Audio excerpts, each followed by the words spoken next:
លពីពុកម៉ែនៅក្មេងហត់នឿយព្រមតែចិញ្ចឹមកូនដាក់លៃលើលោកចាំងខ្លួនហត់នឿយនឹងចិញ្ចឹមចៅពីងសាមិនបានគ្រប់គ្រាន់ពេលខ្លាំងបាយក៏បាយឆៅព្រមតែកូនមិនបាននៅបំរើសងកូនដល់លោករូបកូនចាក់ចេញពីស្រុកមកធ្វើការនៅឯទីឆ្ងាយប៉ុន្តែក្នុងចិត្តខ្វល់ខ្វាយអាល័យតែមកនឹងពុកបារម្ភពីកូនប្រុសស្រីចង់ដឹងអំពីសុខទុក្ខពេលខ្លាំងក៏ចង់ជួបពុកប៉ុន្តែយើងនៅឆ្ងាយគ្នាធ្វើមិនដេចគ្រួសារយើងក្រ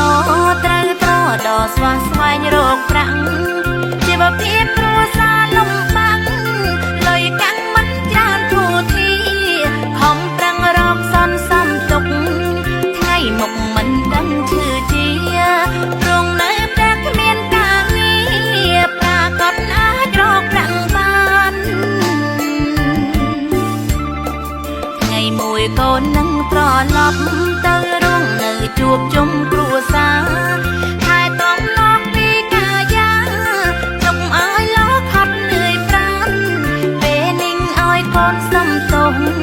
មិនអាចមើលថែលោកបានកូនពុកម៉ែទាំងកូនណា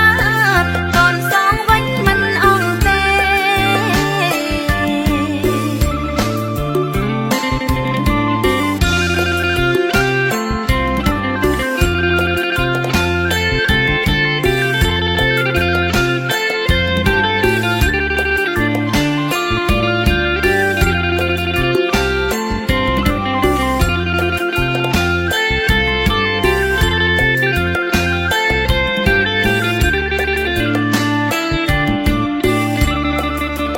ពីពុកម៉ែនៅក្មេងហត់នឿយព្រមតែចិញ្ចឹមកូន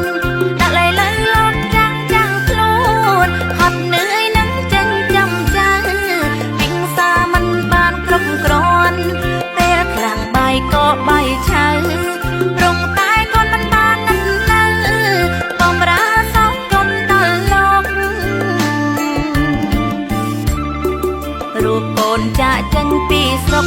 មកធ្វើការនៅឯទីឆ្ងាយប៉ុន្តែក្នុងចិត្តខ្វល់ខ្វា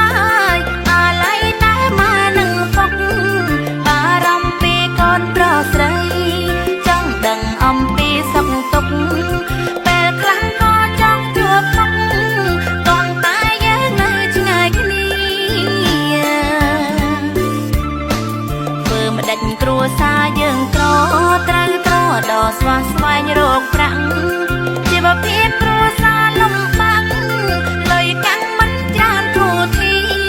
ខំប្រឹងរកសន្សំទុកថ្ងៃមុខមិនដឹងឈឺជាព្រោះនៅតែគ្មានការងារប្រាកដអាចរកប្រាក់បានថ្ងៃមួយកូននឹងត្រឡប់ទៅរស់នៅជួបជុំគ្រួសារ